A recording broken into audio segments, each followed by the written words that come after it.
What is going on, everyone? My name is Boit, and I thought I would do a little bit of a post-commentary shenanigans here.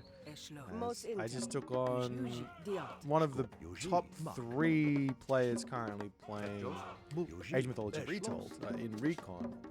Now, I want to preface this by saying he's playing as Odin, and I don't know if this is one of his better gods, one of his worst gods. I don't really know a whole lot about what Recon's god pool is. But nonetheless, I come into this game seeing Odin as Gaia, and I immediately start thinking, I actually don't know how to win this matchup playing Oceanus. I definitely recall having a lot of troubles in this matchup playing Gaia against Norse, going Oceanus.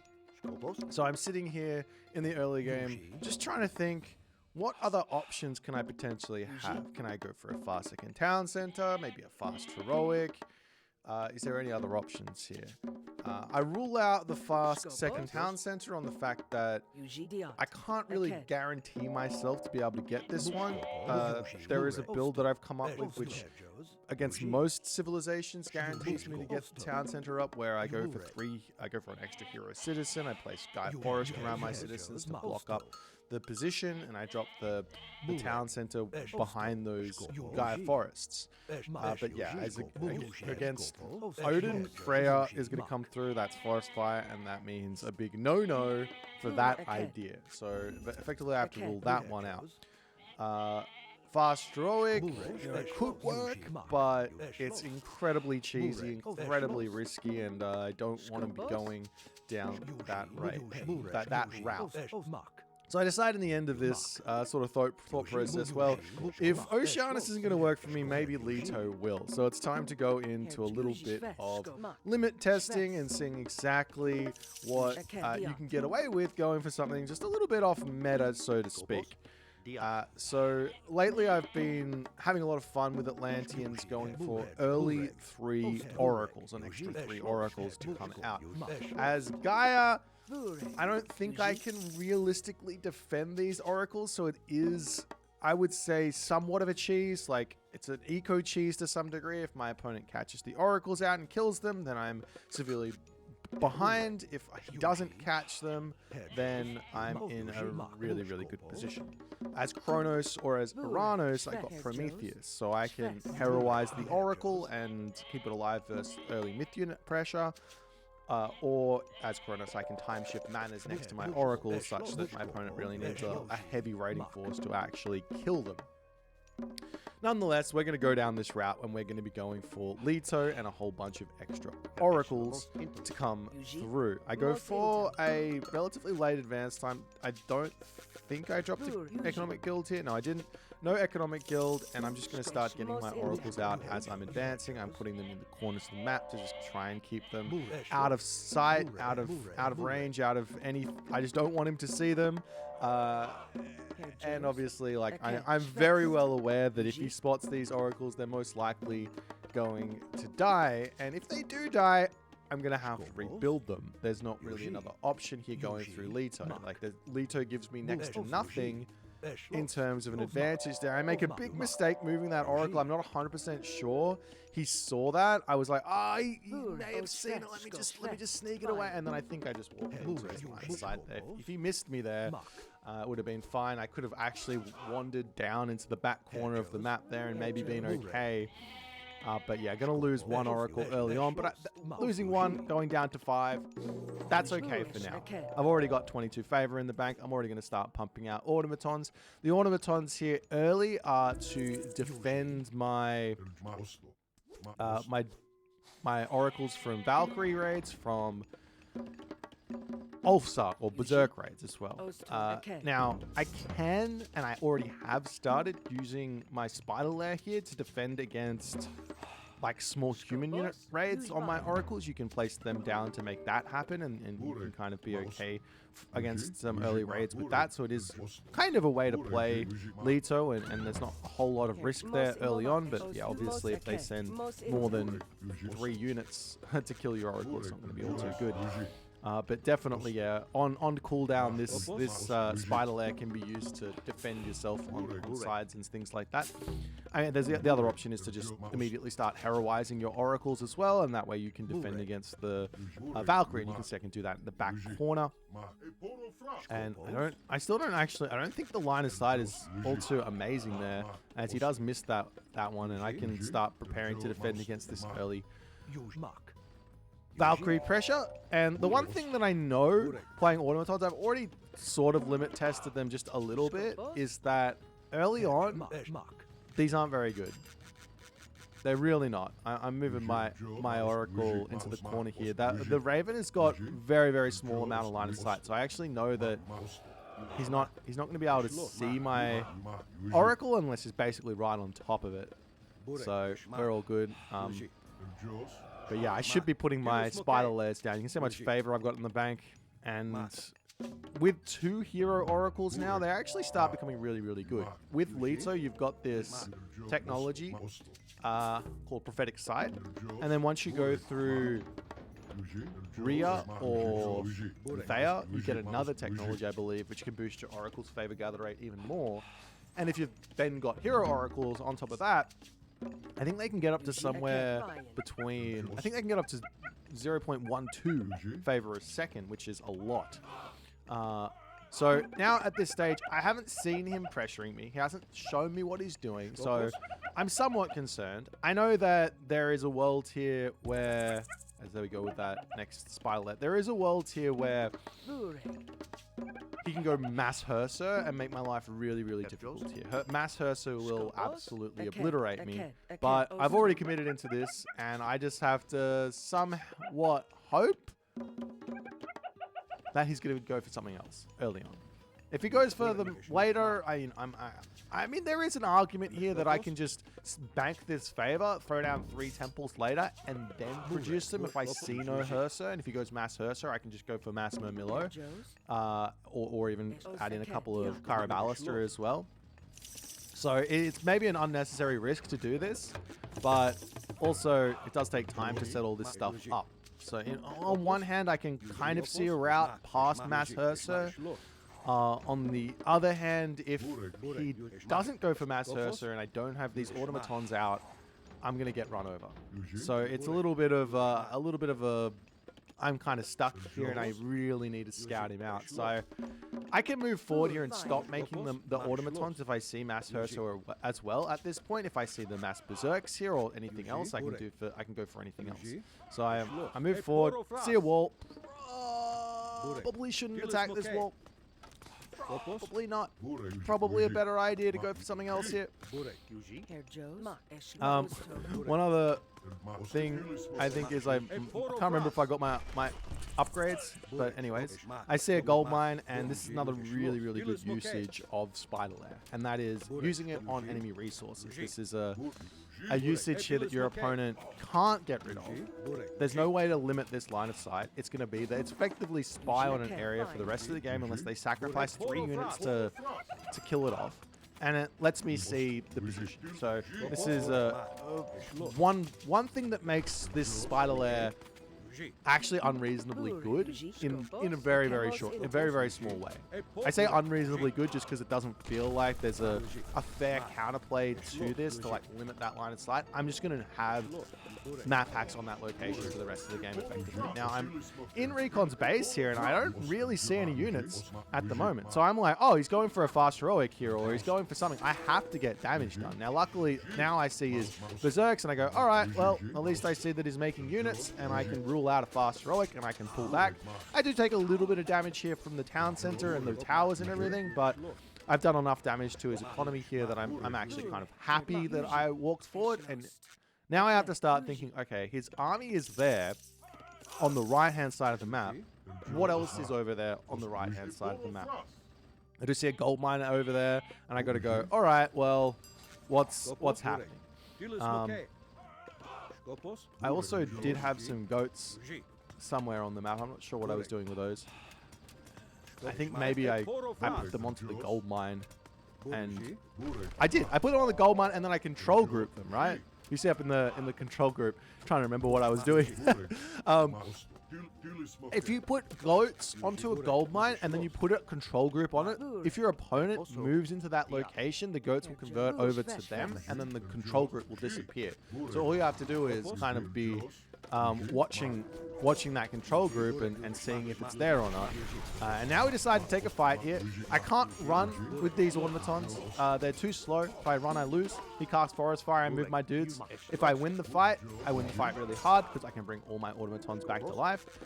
And you can see it's time for me to grab a town center behind all of this. If I lose this fight, effectively, I feel like I lose the game. So I'm just going to pretend like I'm going to win this fight and make the next move with it. So when you're ahead, get further ahead. So I do win the fight.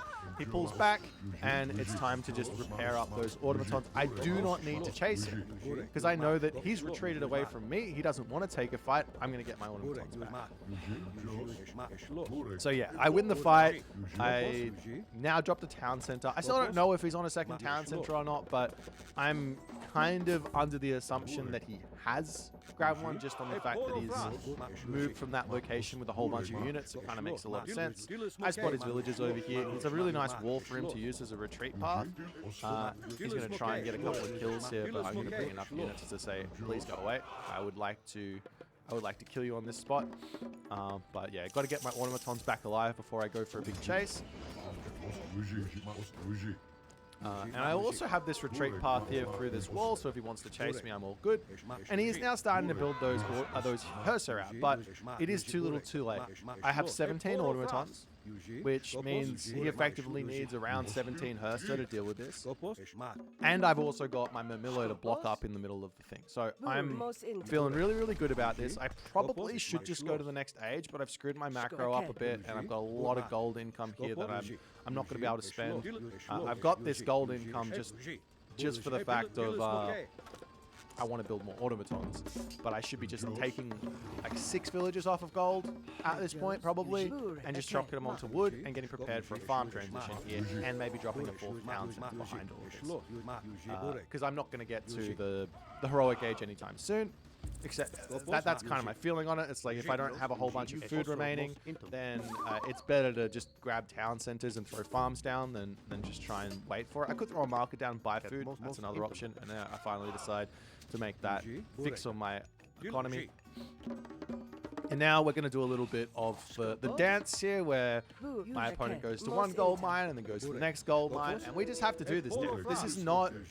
This is him just trying to survive, and I'm like, I don't really need to win the game right now. I just need to keep putting pressure onto you and set up for the next stage of the game, which is me having a really strong economy, me having a really strong army, and just never going to be dropping any positions on the map. I need to make sure. I probably should start dropping walls as well all around the map, but I am unable to do this. My abilities as a person, as an Age Mythology player, to drop walls are very, very low unless my brain is wired to do it. If I'm like really focusing on it, sure. But if I'm not, no, it's not going to happen. Nonetheless, we're going to try and get to that next age here. I got 16 villages on food, so we're going to be able to get that food in, or 16 citizens on food. I'm going to be able to get that food in quite quickly.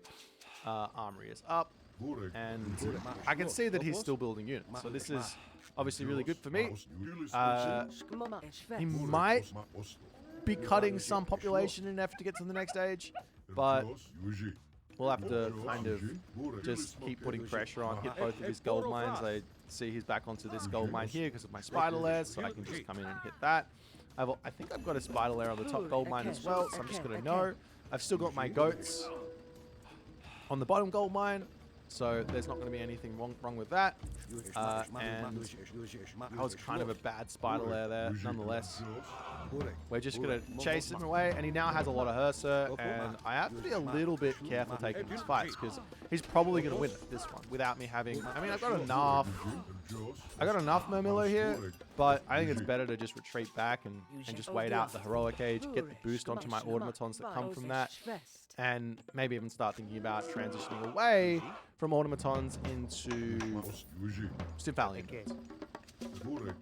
I think I'm missing a house here as well, but nonetheless. This is one thing that I've kind of realized with Atlantean, which is a really great way to play, is that you just, when you want to do a farm transition, instead of doing what a lot of the other players, all the other civilizations do, which is kind of, you want to get a farm transition that hits kind of nicely, like gradually, so to speak. Instead of doing that with Atlanteans, you can just, especially with Gaia, you just put all your food villages to finish up on the goats onto wood, and then as that wood income comes in and you see the wood pull up, you just take the wood villages off and build farms. But yeah, we hit the heroic age, and now I say, okay, with the boosted units here, I'm totally fine. I do a little cheeky pullback on my automaton here, such that his Herser are going to start targeting down my Murmillo instead of my automatons there. And that's going to allow my Murmillo to kind of trade okay here. Again, and my automatons to trade as well. And obviously at this point, I'm kind of, I don't mind losing these automatons. I'm going to be able to go into human units here, Instant Valiant Bird. It's not a big deal. The automatons have already paid for themselves in one fight. And if I win this fight, which it looks like it's going to be fairly winnable here, I can just rebuild the automatons back up and just keep on doing it. Effectively, if you're playing against this strategy, this is what makes it really hard. You basically just have to not take any fights, unless you really know you can outright dominate the fight. It's super important. And now we can get our next Hesperus tree, and this means even more myth units for our opponent here to deal with. Recon, he's playing it really, really nice, but yeah, it's all after losing that first fight and like allowing me to get the automatons back alive. It's just such a mountain to climb. One idea here, I think, if you do get caught in this, is to just go, all right, I'm just going to go heroic age. I'm not going to take a fight. And I'm going to go for the mythic age. Maybe an early Ragnarok here might be a little bit too much for the mass automaton strategy. But I don't know. A lot of people don't like Ragnarok at the moment, and I don't blame them for that. It's a very high risk strategy at the moment. But yeah, big upgrade there that I've finally started researching again is survival equipment. A lot of players forget this one exists and get raided into the ground in the mid game. And it's really, really important. Keeps your villages alive in a big way. It's a huge boost. And you can see these farms coming in, and there's that second upgrade coming through. I can't remember what it's called. I don't think it's called. I think Prophetic Sight is the first one, and this one's called something else, but they effectively do the same thing. And my favor income is going to go through the roof, which then means I'm going to be able to build a whole bunch of these Stymphalian birds. And I don't know really how good these are against Norse. If they get to the heroic age, they get access to the goatees. They're going to be able to kill these off really, really easily. But, you know, they're perfect raiders. And they're really, really good against killing these Thrown Axemen as well. Thrown Axemen are not the best against these units. And I don't think I need to retreat there. I just keep on taking that fight. So much wood in the bank now, and you can see I spend it really quickly. As soon as I see this, it's like, okay, time to get the farms. I probably could get even more, but I get distracted by something else. I need to get more military buildings down. But yeah, I just need to build a ton of farms here. The Arcus are a unit that I'm still on the fence about. Like, I don't think they're terrible, but I just think that Contarius, Murmillo are just so good that it's almost like, well, why would I ever go into these? And I guess I'm building them just to try and take out the Herser. But anyways, we get a win here against Recon. This feels really, really good. He's such a strong player. You never know if someone like Recon is taking you fully seriously. I would definitely put this strategy in the bag of catching someone out rather than being really, really strong. So I definitely think that if Recon kind of scouted out that the automatons were getting massed, saw the Tekken Temple, and just went into mass Herser, so this would have been a much, much more challenging game to play. And whether or not I would have been able to hold or not is a big question. So it's a good strategy, though, to have some fun with. It definitely works in a whole bunch of different matchups. And you get so many of them out. It's so much fun to go for this. And I think definitely utilizing the spider lair on top of the oracles to keep them alive early game. And then in the mid game, using them on gold mines to get that gold starve going. Or at least the knowledge of gold mines on the map. Really, really, really, really, really, really, really good. Anyways, we're going to jump into the next game here. We got another game against Recon in a similar matchup. So let's get to it. Alrighty, so now we're going in with Oranos. Oranos has got two different sort of ideas here against Odin. Now, I'm playing random, so I kind of jump into this game not really having a plan and have to kind of make it up mid-game. But Recon's still trying to play with Odin and trying to work out if this god is worth picking or not, is my kind of assumption as to why he's doing this. But yeah, Oranos has got similar problems to Gaia in that the Oceanus game plan of like Mass Murmillo does kind of fall flat against Mass Berserks to some degree. Now, Oranos, unlike Gaia, has access to Empyrean speed, so you can make it work, but it's just the Berserks get spammed out so much faster, and Hamask, the upgrade that unique to Odin, kind of levels the playing field to some degree, but it's not really even that. It's just that the mass comes so quickly that it's quite challenging to beat it. So I feel like the only real option here for Oranos is to go through Prometheus. And again, we hit this problem of what's my opponent doing? Is he going to mass Hersa to deal with this? And if he does, we have to respect that and then just go into normal units until we can outmass those Hersa, and then we can build the oracles later. And again, unlike Gaia, Oranos has got some really, really good god powers. Chaos, Shockwave, Valor. All these god powers are really, really useful to use. So any of the early favor that I gather is going to be super relevant, super important, super strong.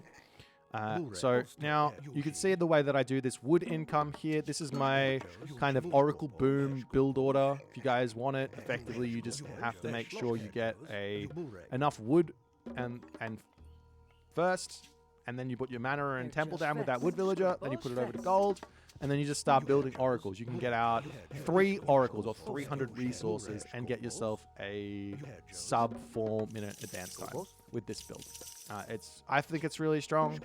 I don't really see a better way or a faster way to get these out.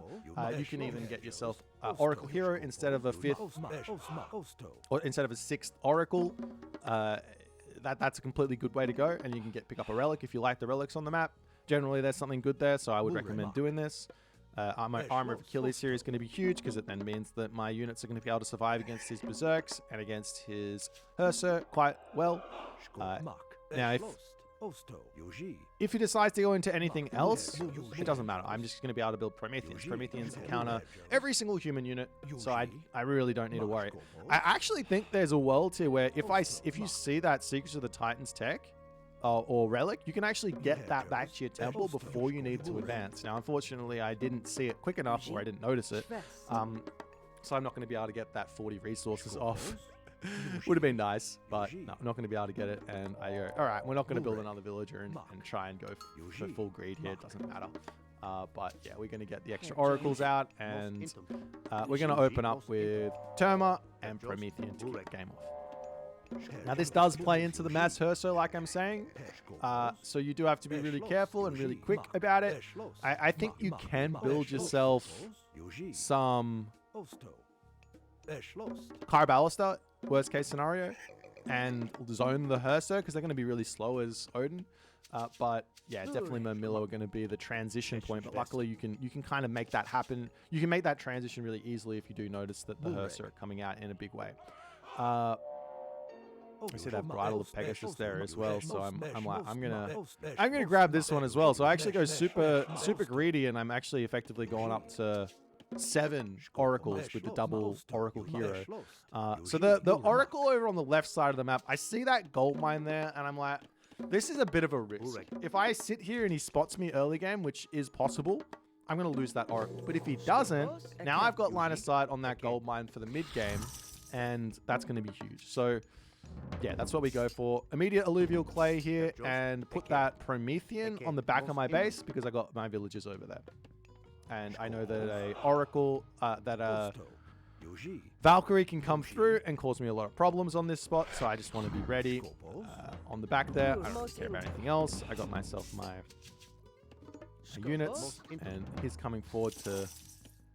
He'll be coming forward to sort of see what I'm doing with the Valkyrie as well. I've got a Pegasus, and now I've got the Flying Scout, and I talk about this in the fundamentals series a lot, but effectively, it's just so ridiculously important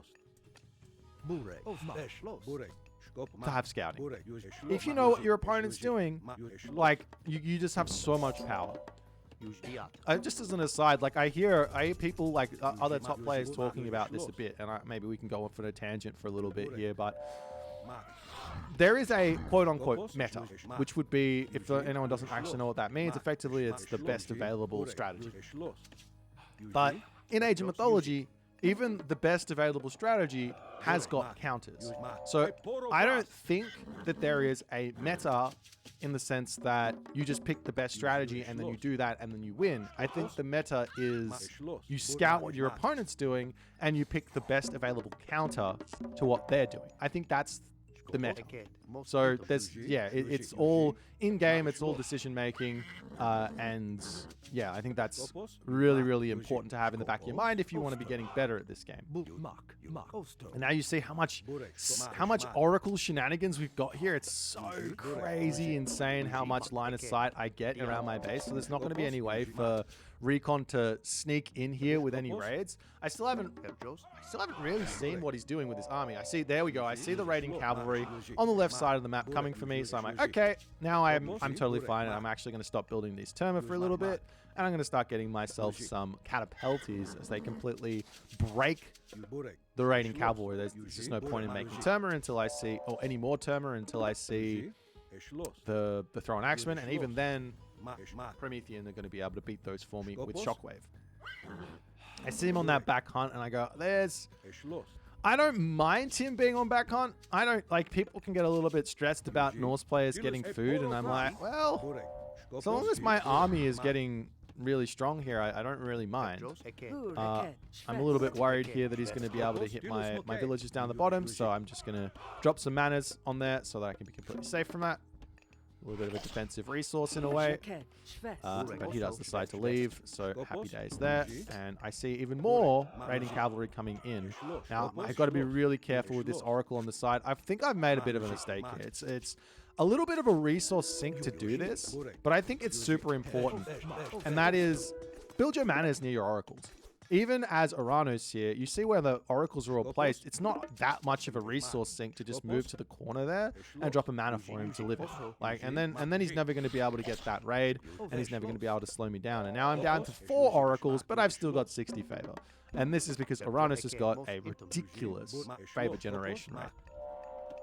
I mean, if we're talking balance here, and I'm being completely honest, I think that this favor rate is a little bit too high, and it could be worthwhile to think about maybe a rework on this boosted favor for Oranos, and that could be the same for Zeus. But on the other hand, I actually really like that I can spam myth units. I think it's a lot of fun.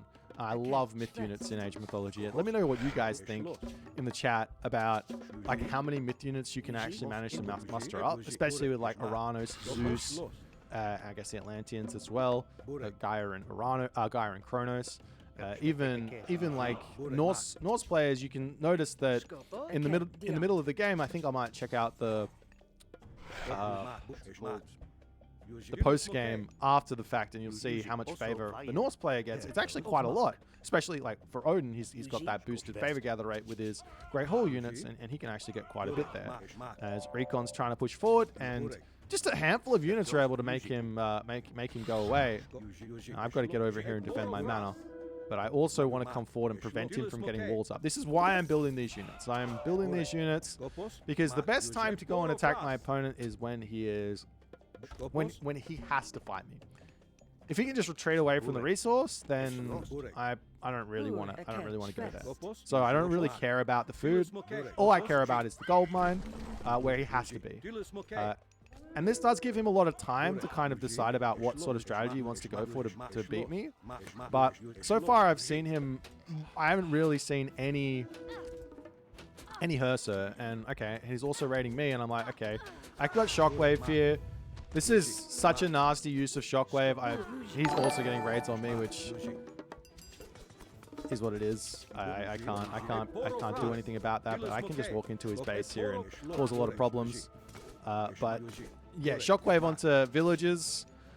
I've always hated this against Oranos, and I imagine Recon's not too happy about losing all those villages. He tasked them to run away, and he still loses them. But now I see him moving over to that gold mine, and I'm like, okay, no gold for you. Recon here obviously going to be expecting me to be on the right-hand side of the map. Makes a lot of sense. Me raiding this gold mine at this moment makes no sense unless I know that he's on it. So yeah, I get a lot of value here, but unfortunately, I think I don't go the right direction onto that gold mine. But I'm still going to be able to catch him out, and I'm going to pick off so many villages. And this is effectively, I don't know if this is me equalizing here in terms of the raids that he's getting on me, or if this is me just getting super far in front. At this point, it's kind of hard to say. I see him with the thrown axeman there, and now I have to definitely make sure I get some more turnaround. But again, like I said earlier, the Prometheans are a counter to the thrown axeman as well, especially with shockwave. So long as I can shockwave the thrown axeman into a position where the Promethean are going to be able to take them out, then they're not going to get a whole lot of value here. And now, I don't know what I was doing with those oracles, but they're all hanging out at my base. I need to go send them to a nice place, and we're going to get even more favor. Now, again, we're run out of food here, and the more I think about it, the more I'm like, I think it's really important to just put villagers onto wood and then build farms, rather than going out onto the map. I don't think it matters that much at this point.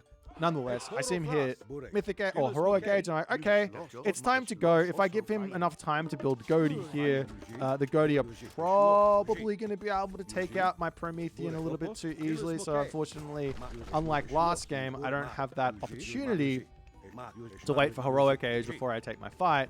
So I run in, and I'm like, okay, use the Frost. I don't mind. I'm going to fight you anyways. I'm committed to this fight. I have to.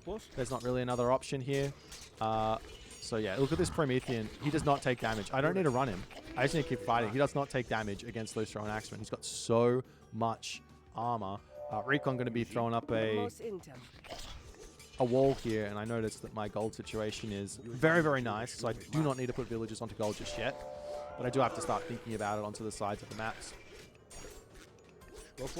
But yeah, I'm walled in here, but am I walled in here with him, or is he walled in here with me sort of situation? You just see how many units I've got, and I've got Shockwave for this fight as well. Even if I lose this fight, it doesn't matter. I've got more income, I would say, than him. So I'm going to be able to effectively repop after this much faster than he can. He has, that's just how this would go at this point. So long as I take a good trade here, this is advantage for me. Plus I'm killing villagers behind this as well, so this is again advantage for me. And I'm not retreating here. There's just no way. So I just take the fight. Nonetheless, more buildings need to be thrown down so I can spend these resources in my bank. And throughout this entire fight here, he's not been gathering any gold. So I know that he's not got resources now to make units. He's going to be having maybe Valkyries coming through. But yeah, at this point I'm like, yeah, that's a good fight. Retreat back, get back up to population, and then I can take another fight, and I'm going to be in a good spot. And this is kind of the idea of like raiding and losing units, and where people go wrong with it. It's like if you take a raid and then you lose a bunch of units, but your opponent loses a bunch of villages, they're actually in front militarily speaking for a very short amount of time. If you wait and the villages you have get that income and you spend it all quickly, then you catch up and then you're in front because your opponent's not going to be able to keep competing here. And I see at this point he's going into Goaty, and I'm able to counter this really nicely, and then my Promethean are going to be able to take everything else out. One thing that I think's going on right now with Recon is that he doesn't really have a lot of food income. It looks like he's trying to make these cavalry, but yeah, I'm still going to just keep building catapulties, Promethean and everything else. And you can see again, this is the mass wood idea into farms. I think this is really good. You also can set up your military infrastructure while this is all going on, while you get your farm upgrades and everything. So long as your opponent doesn't catch you in the kind of world of too many wood units and they catch you with a whole bunch of cavalry or something, you know, you're totally fine, right? I break his wall. This wall here, I don't know what I'm trying to do here. I think if I break the low HP wall, it's supposed to break the walls beside it, but I'm not sure if that happens or not. Anyways, he's let me in with 1 mil. I think this is kind of cheeky. He's got some low HP villagers there that I can snipe down. I'm just going to keep slowly putting farms down. I could probably put 4 farms down there at that point, which probably would be better, but yeah. At the moment, I'm not too concerned. I'm just going to keep on almost switching off my brain to some point here. There's nothing that I have to worry about. I just have to keep on attacking this point. I've caught him in a bit of a trap that he has to somehow crawl out of. And that's that. He's behind on economy. He's going to be behind on pop. Military pop here. And while he's got the tech advantage, he can't really use it. And then I just have to 100% confirm he's not on that other gold mine. And just go and kill him here with the next wave. So yeah, this is the idea with Atlantean, that like you have to remember that Atlantean is going to fall off in a way here. So you have to be fighting your opponents. You can't just sit back and let them do whatever they want. Now, there are some situations where you've got to kind of really think about what they're doing and try and counter it with like a tech sort of thing or an economy sort of thing. But yeah, in this situation, we get so many units. My Promethean are getting dealt with relatively quickly, but then he's not really got the answer to all of my Terma at this point because he's got so many thrown axemen and not enough raiding cavalry. And even after, you can still got a whole bunch of Promethean remaining after this fight. And the hero Terma also are really, really strong. So we get the dub.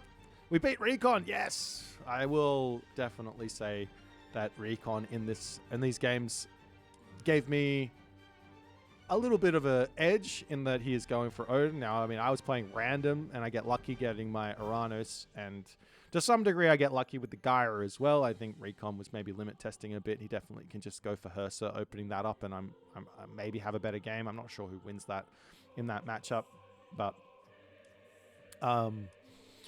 nonetheless, it feels really good being able to beat Recon. He's such a strong player. And yeah, let's check out this post game and look at the favor. You see my resources in front. I'm very interested in this at the end. You see how close he gets to me at the end here? So this is the thing. It's like, yeah, maybe the Atlantean favor income just needs to come down a hair. It's just like maybe just that hair too much. Because like Odin Norse can catch up, and he can spend all that favor in the mid game if he's playing well, you know? So I don't know. Let me know what you guys think. This has been a really fun couple games against Recon. Hopefully I can find him and play him again and have some good games. But hope you guys enjoyed. My name's Boit, and I'll see you guys in the next game.